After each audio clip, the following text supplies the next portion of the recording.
Well, two firsts on this trip. First time I've ever shot a bull while it was fighting, and first time we've ever extracted an elk from a lake.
Somewhere where we can see there, see across, and just glass for a while until the wind decides what it's going to do.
This is the necklace that really bad elk hunters wear. What is that around your neck? It signifies they're crappy elk hunters. Good elk hunters have elk ivories around their neck.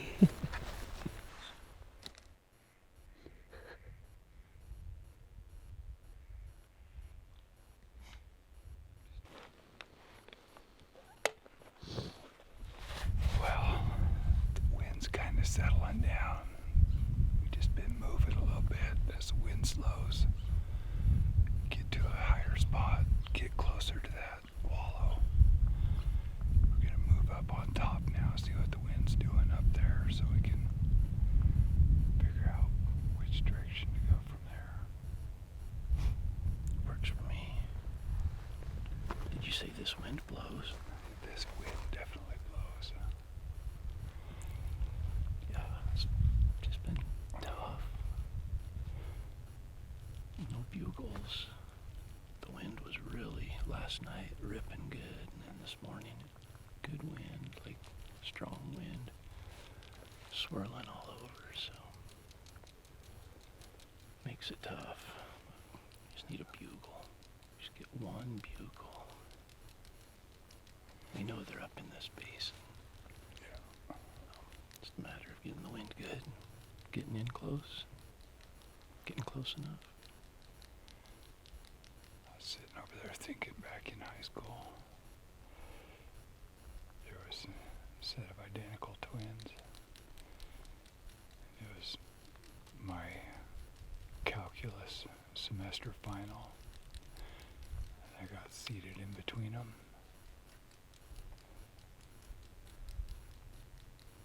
Oh.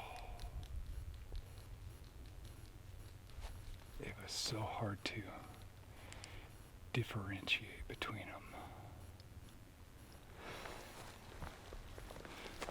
Little math joke. Saved it. Saved it. I almost lost it. I did. I froze there. Speaking of twins, I know. our neighbors growing up were twins, and their mom only carried a picture of one of them in her wallet. Oh God. Well, their names were Juan and Amal, and once you've seen Juan, you've seen them all. Yeah. Yeah, that's a good one.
Sit here and listen. See if we hear some branch break or something. There's a little bit. It's a big fresh track. He's been on this ranch. I don't want to take a chance of bumping him.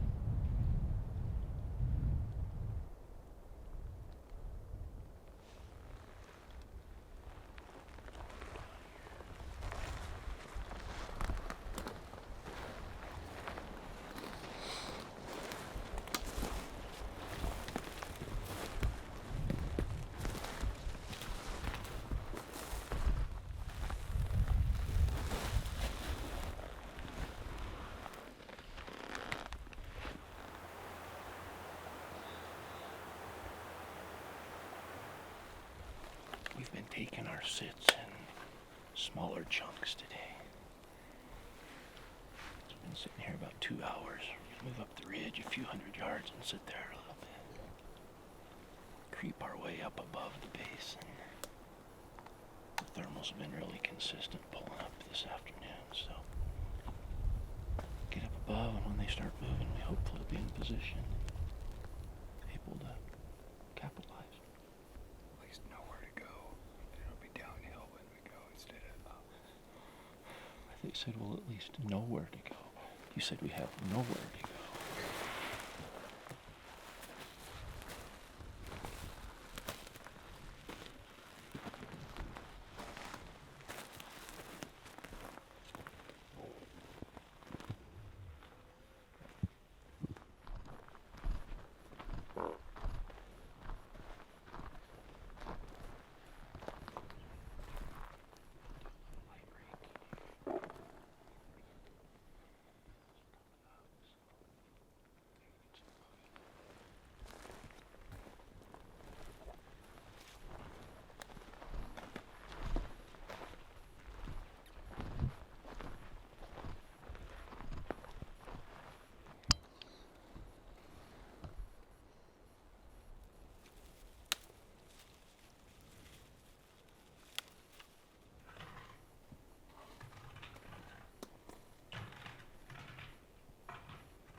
so yesterday, you know, Ty and I got up early because we basically day hunted, and so I think he got up at 4, I got up at 4:30, and then I realized we're not very good day hunters because most day hunters like stop or take naps or do something, and we hunted all day, and then by the time then we road bugled last night, and I'm exhausted. So we got like it was a super long day.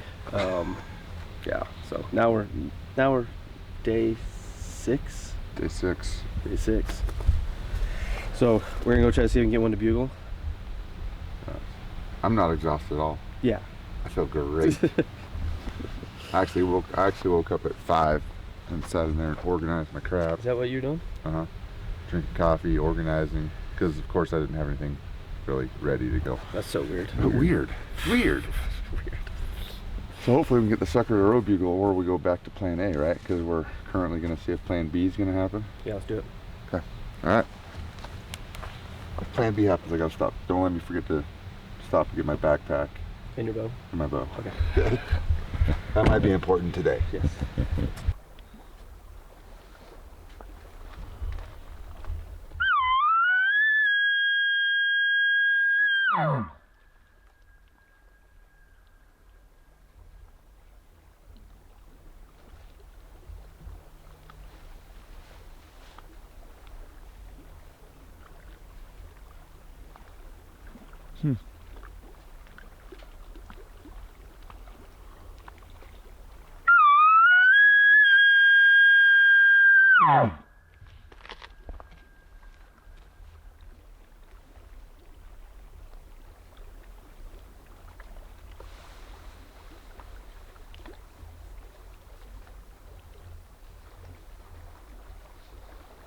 Well, that's unencouraging.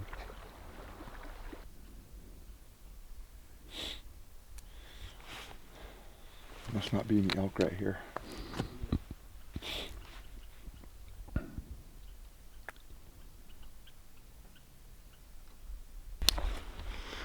Well, we're just headed out to our spot where we're going to backpack in. And this kid's on the side of the road glassing for mule deer, and he waved us down.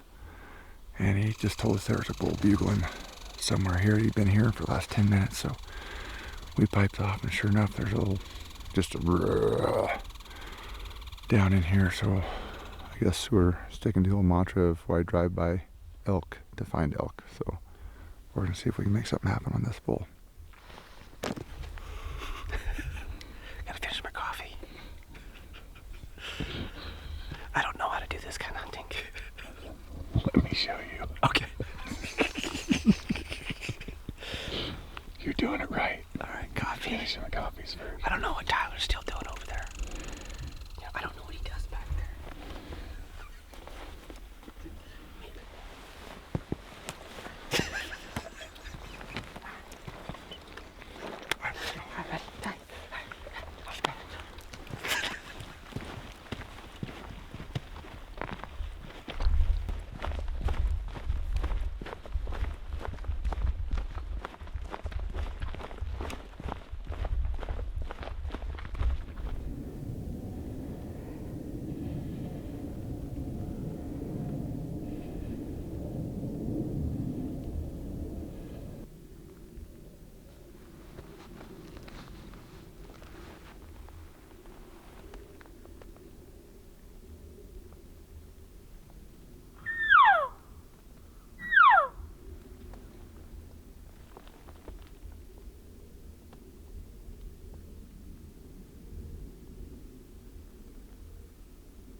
we found some bulls. One's over there, one's over there. And I think we're going over there, because I've been there. And I think I know where they go to bed down. So I think we're just gonna kind of cruise over there, let them kind of get where they're going and see if we can rattle their cage a little bit. I think it might work because I do have face paint on. So I think that's key, probably. We saw a sow and 2 cubs down here. That was kind of cool.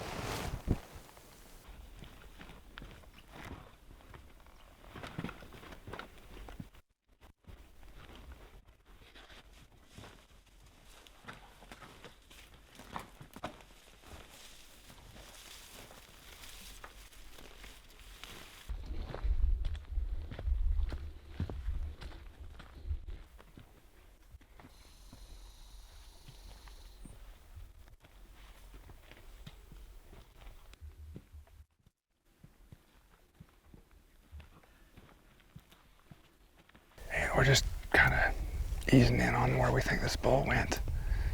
I think we're just gonna kind of roll around this ridge and sit down and eat some candy bars and stuff. And if we get lucky, he'll pipe off over there somewhere and kind of give us his location. We hope.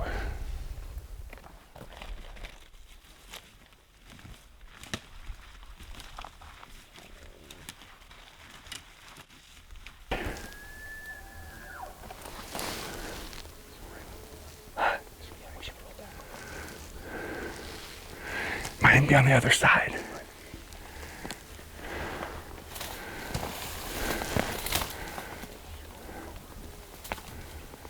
Yeah.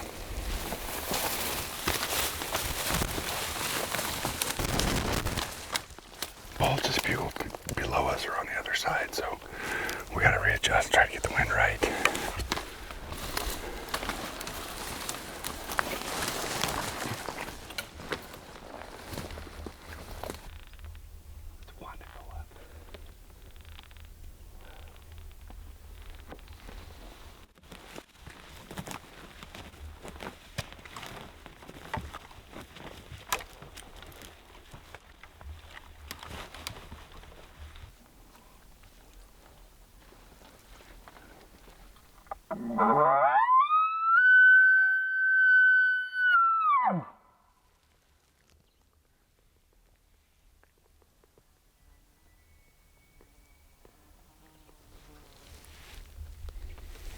Take around that way.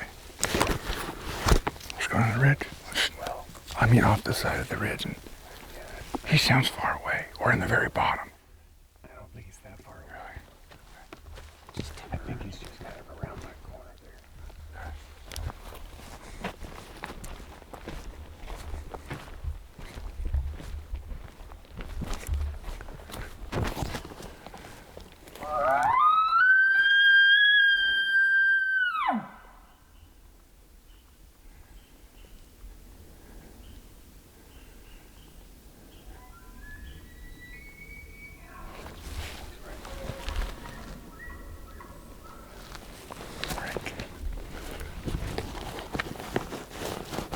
Half tempted just to freaking beat down the ridge and get underneath them, as opposed to walking across above them.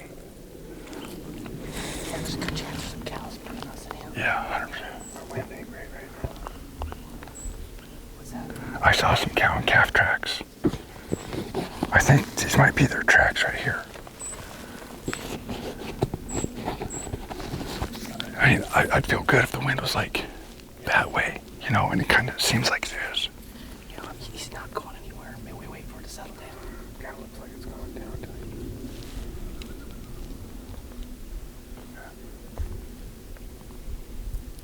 We're pushing it right now. We're in a crappy spot now.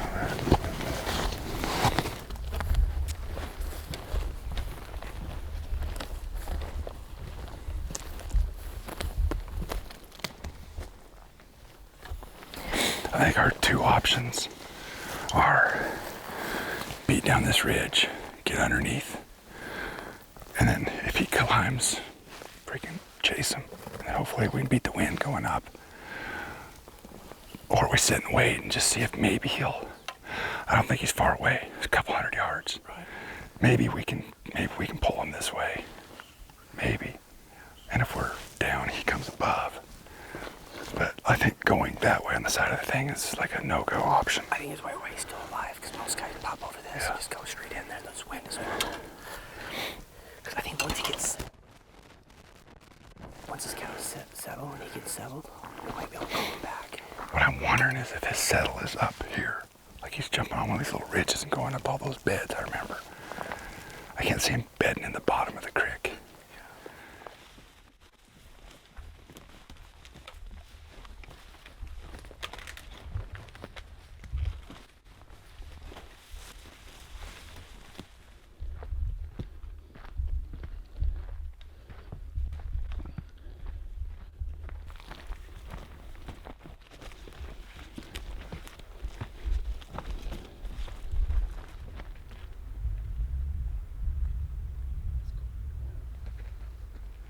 Well, we just jumped on the other side of the ridge because we had this kind of east crappy wind.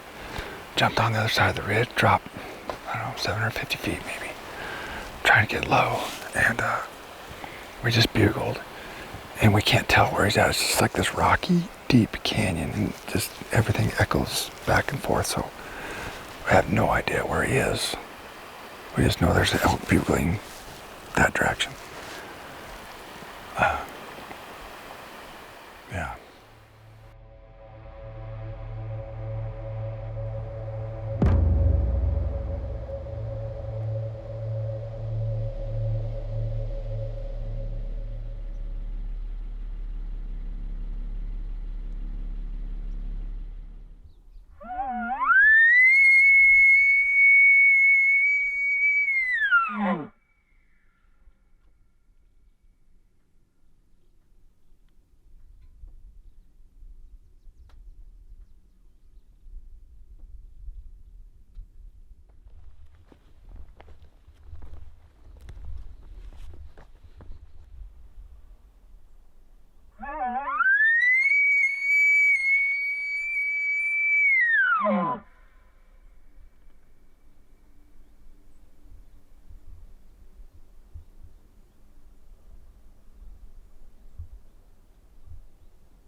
Think he was down there? Right down the sun. What it sound like? Sounded like he was way far away. Did? Yeah. To me, like sounded like he's across the river.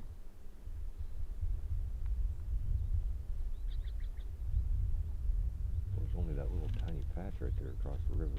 Yeah.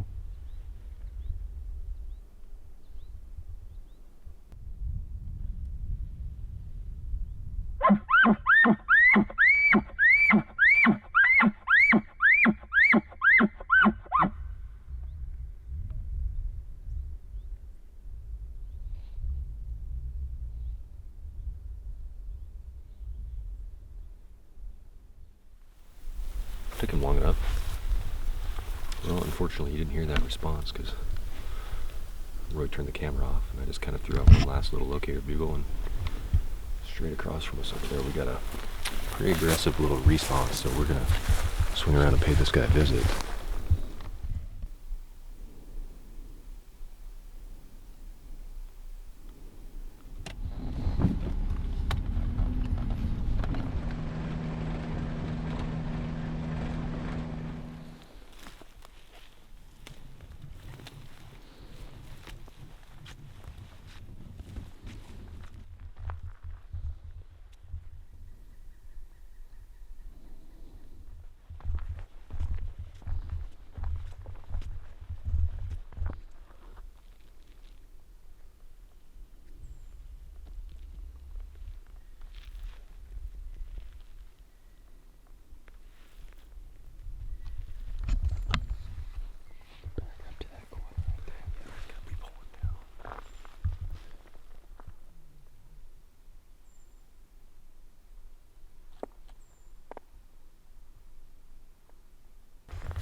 He's definitely on the other side of the draw.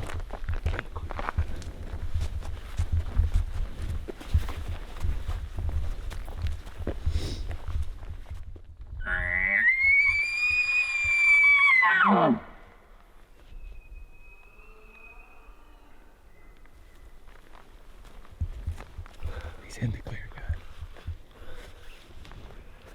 I was thinking our smartest bet is to go further down the road. Yeah.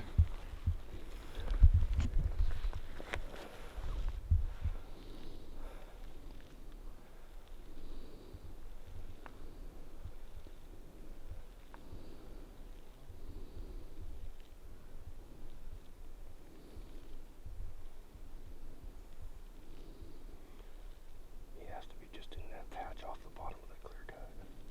Or right on the edge of it anyway. We can get. Under him. Yeah. Let's do that. That's the growler of old growlers right there.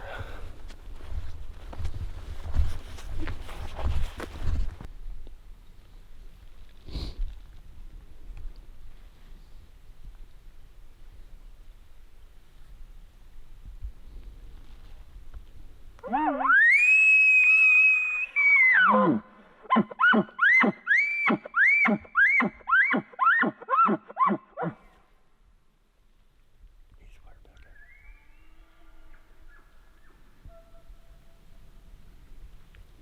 I was thinking we need to get into the edge of that clear cut. Get in there, just walk the edge up to him. Wind should be good the whole time.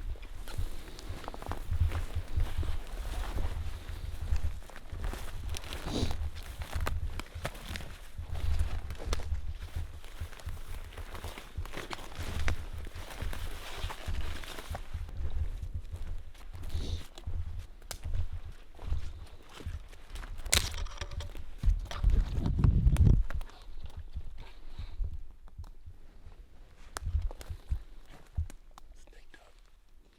8 feet up there.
Where in the hell is that at? I couldn't tell if it was. I think it's just in this draw echo. That time, not the first time, right?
think the first one might have played some tricks on us.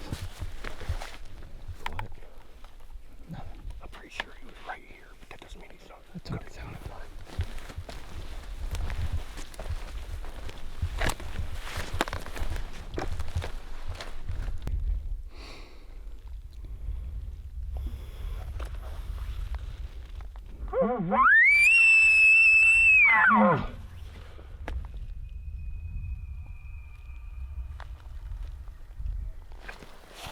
Still in here. Dude, I got no idea.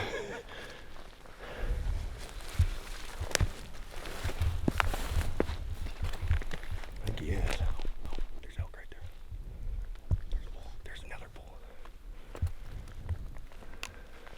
Yeah. Come here. See him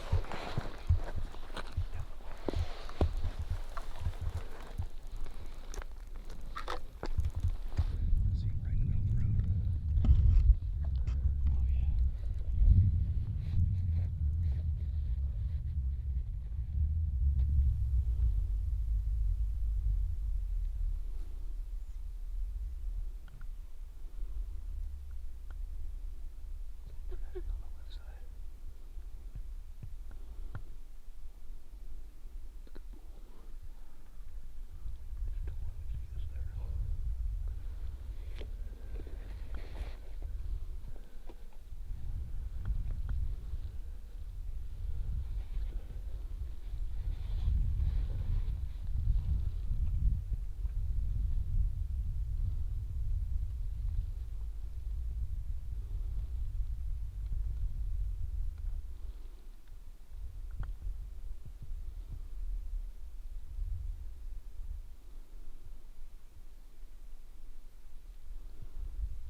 That's definitely him.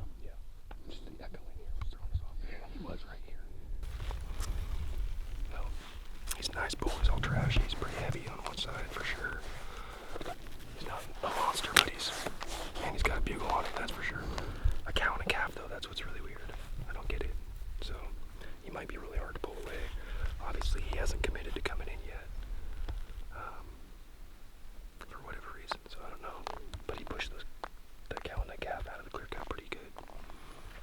We'll see.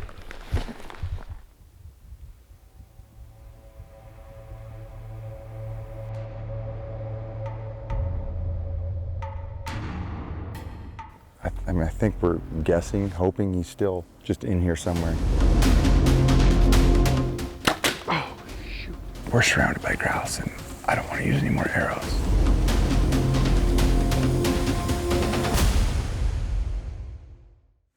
Well, you'll notice that I'm not flying solo tonight. Got Donnie back. I'm no longer contagious with whatever it was I had, and Donnie felt comfortable sitting 4.5 feet away from me. Yeah, we've learned how to social distance in the past couple of years. Speaking of social distancing, man, it's tough getting close to elk. Yes. I think the elk learned how to social distance. Yeah, they've learned and adapted very well. We're not getting much, so we're putting some distance in, but we aren't getting much socialization. Yes, and we're kind of getting in a rut. Not the rut. Kind of doing what we tell everybody not to do. Yeah. Change up your plans, but It's like Groundhog Day.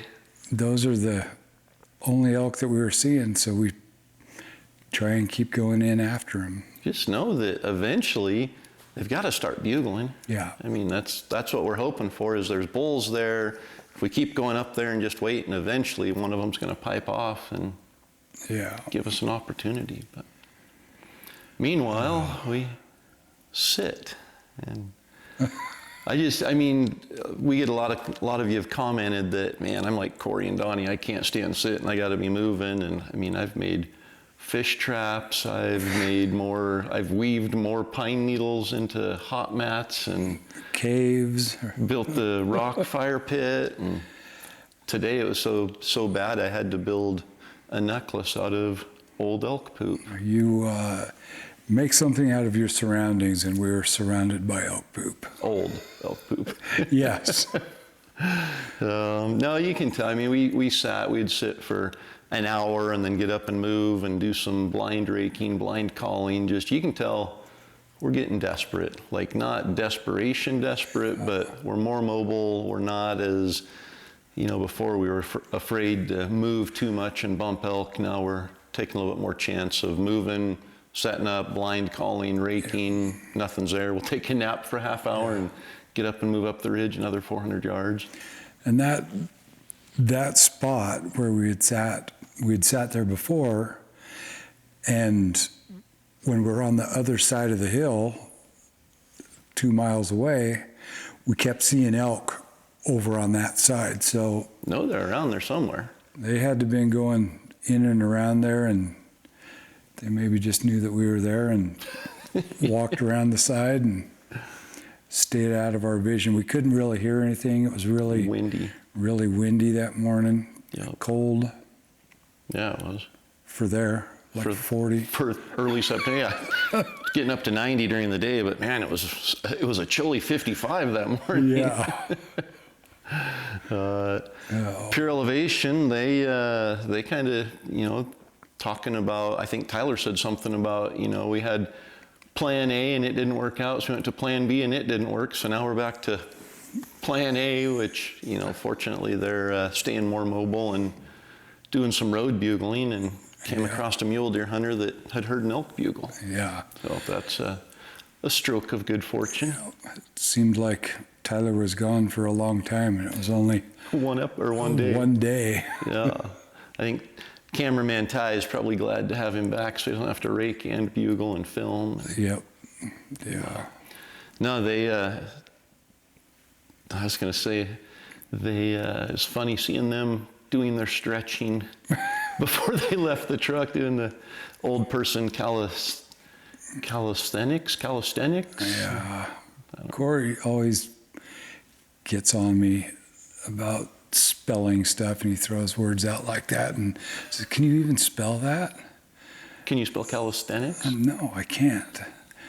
He asked me to spell Armageddon, and I couldn't do it, and he made me feel like it was the end of the world. There you go. Donnie's makeup dad joke right in the middle of the outro here. That was awful nice of you. You missed a couple outros, and we heard about it. Yeah, we did. Yeah, there was even in this episode, Donnie had a good twin dad joke, and I did my feeble attempt to match it with another twin dad joke. He had a good follow-up. Yeah. So, but Tyler and Lenny, after they got stretched out with their calisthenics, they headed up the steep canyon and, got in that box canyon and had a bull bugling and just couldn't tell what direction it was coming from, couldn't pinpoint it, and so decided to hunker down there and wait till it settled down and then try to go in this afternoon. And it's hard to pinpoint them when they're in those canyons like that. Just echoing. You can think it's 100 yards straight across from you, and it could be 200 yards straight above you on the same hillside. Oh, we hunted a big lake one time by boat and got out of the boat on the shore and bugled and had like 4 responses across the lake. So we thought, man, they're all bugling over there. We got in the boat, went across, climbed up the hill half a mile and thought we got to be right here in this bench. This had to be where they were. And we bugled, and it's silent on our side and they're bugling on the other side. And what had happened is we couldn't hear them up above us, and it was echoing across the lake. And I mean, it threw us 180 degrees. By the time we got back over the other side and climbed up there, they'd bedded down and went quiet. But sometimes be hard to pinpoint. Cory still into elk. And that one, the dinosaur bull. How's a bugle that you want to go after? Yeah. He sounded nice and raspy and grunty and That's big growl, but they were, as they're going through all the thick stuff, and they pop out on the edge of the clear cut, and I thought, that's ideal. Like, those are shooting lanes that you don't usually get over in that country. But then, unfortunately, it was too open, and ended up seeing the bull pushing his cows clear across on the other side of the clear cut. I just can't, I mean, it's, you know, we shot the bull up in Alaska, and that's definitely the biggest bodied elk I've ever seen. But you forget how big they are. You can even tell just looking. And that's, you know, it's a nice bull, but it's not a giant Roosevelt bull. But man, the body on those things are just so massive. Yeah. Oh, and being able to see it, even though it's from a distance and across that clear cut, it's nice to have that closure that if you wouldn't have been able to see it in the clear cut and he was back in the timber, he probably would have kept on going the rest of the day trying to find him, but at least now he knows what it is. Yeah. Yeah. So Cory is a good bugler. Like, he is a great caller. Yeah, he is. Everything, he's got it down.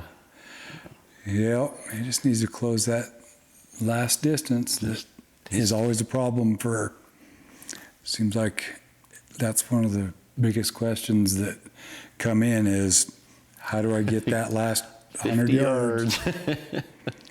Yeah. SKOUSENs, we quite a few comments after the last episode about Mark and his shot, and you know, his decision to punch his tag even though the bull was still alive and kicking with the herd there. It's always, you know, it's tough. And looking back, I think Bridger, the camera guy, would have liked to have filmed more of the tracking and more of what led to the decision. But, you know, they tracked and they had normal blood from a shoulder blade shot. His arrow did penetrate, you know, more than just a normal 2-inch into the shoulder blade. But when they got over there and spotted those elk, they could see the bull that he had shot, and it was moving along with the cows and running with the bulls. So, you know, at that point, you know, I think Mark felt, well, it may eventually succumb to its wounds, but can't track it in with them. And, you know, they sat and watched him for quite a while. And anyway, he made the decision to punch his tag. And I think that's today's strategy for success. We can talk a little bit about the ethics of when you punch a tag and that. And before we get into it, you know, just certainly not us trying to influence a decision or tell anybody how to do something that's, you know, it's not like it's legal or illegal. There's a lot of gray area when it comes to ethics, and somebody's choice to punch a tag could be different than in others. You know, I know people that'll come back and say, yeah, I shot 3 bulls last year and didn't find any of them, just kept hunting, you know, and maybe they hit far back in the guts or something and couldn't track it, and they felt okay going hunting. And as long as you make every effort possible to recover that elk, if you don't recover it legally, you can continue hunting. Yeah. And it's going to be a personal decision for each of you, and you kind of have to know what your own boundaries are and what you're going to be able to say, I'm done, or say I'm continuing on. And sometimes that is in that moment that you are able to make that decision. But yeah, and it's tough, like Donnie said, you know, being able to make the decision ahead of time how you're going to handle that situation is important. It's going to help making that decision right there in the time that it happens a lot easier. And, you know, I know some hunters that if they draw blood, regardless, you know, if it's a low clip of the brisket where they know it's not going to die, but they drew blood, they'll notch their tag right then, you know, and they'll spend the rest of the day, the rest of the week, whatever, trying to find that bull, knowing that it's probably still alive, most likely still alive. Yep. I know people, if they hit it in the shoulder, they're like, you know what, that was my shot, and I deserve only one shot. So, you know, it's going to be different for each person, and I think we just individually have to decide what we can live with and what we feel is best. For me personally, I think Donnie and I both agree, and when we're hunting, you know, if we get an arrow inside the body cavity of an elk, where it penetrates into the body cavity, whether it's, you know, the guts, lungs, whatever, we usually notch our tag, just because typically if you get an arrow in the body cavity, that elk's gonna eventually die. It might take a few days, it might take a week, but an arrow in a body cavity is usually gonna produce deadly results. And so I just personally feel I'm issued a tag to take one elk, and if I make a shot that takes that elk, even if I don't find it, that's my elk. Yeah. If I clip a brisket down low and I know I hit low, it's not in the vitals, if you know, happen to hit one in a shoulder blade or something like that, we'll probably be a little more lenient and say, okay, that bull's still alive. But you know, if we hear the bull bugling or see him with cows up on a ridge or something, we would be more apt to say, hey, I think we're okay to keep hunting here. But again, that's a decision that each individual has to make, and we're not here to tell you to do it the way we do it or that there's a right way or a wrong way. But I think it's good to bring up that topic and have that conversation, especially ahead of time, so when it does happen, you're prepared and you're comfortable with the decision you're going to make in the field. Yeah. No. What else we got? We got the travel mugs from Yeti. Got those. They showed up. So really cool V5 logo on the Yeti travel mug. That's what the episode winners, each of the episode winners are going to win.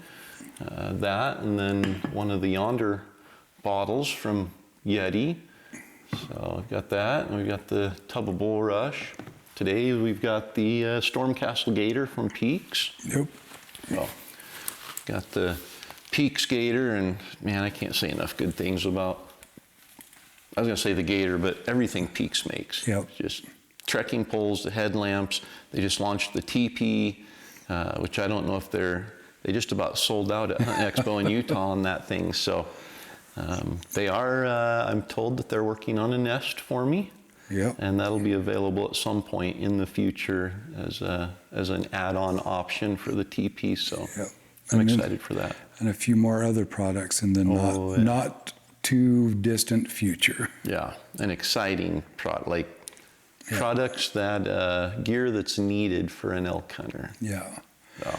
And if you buy one of the Destination Elk V5 t-shirts from Peaks.com, Peaksequipment.com. Peaksequipment.com, they have the Destination Elk V5 shirt.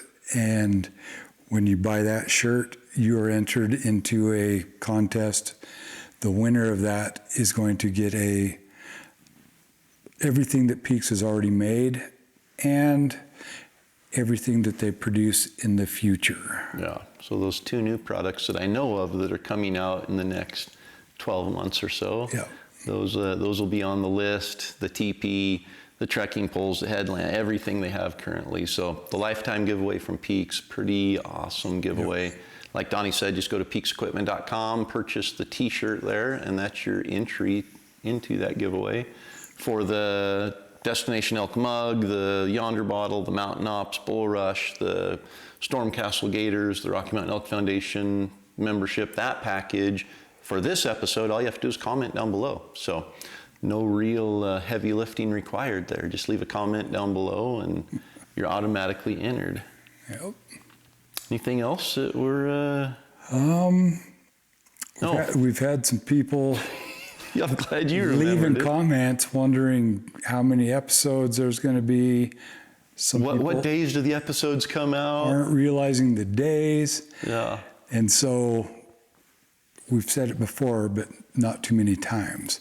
If you go to elk101.com/DEV5, you will see the full schedule, the days that they're released, everything in it, little synopsis of what Destination Elk V5 is. So Yeah. There's a link there to go to Peaks Equipment to buy the shirts as well. Logos from all the sponsors, which, thank you for supporting them. Continue to tell them thank you.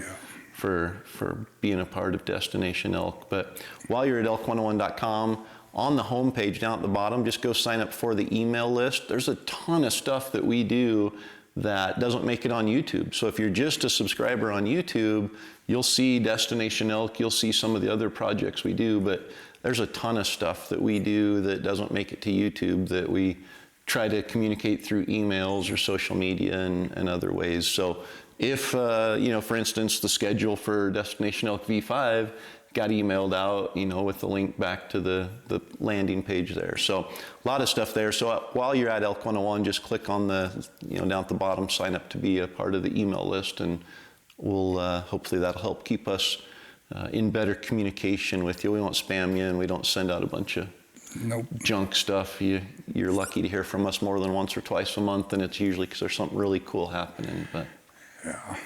so, well, I think that's it for this episode. It's good to have Donnie back and have somebody to look to every once in a while instead of just staring at the camera and watching it autofocus in and out on me. It's good to have John back running the camera back there too. So Yes. we'll see you guys in the next episode.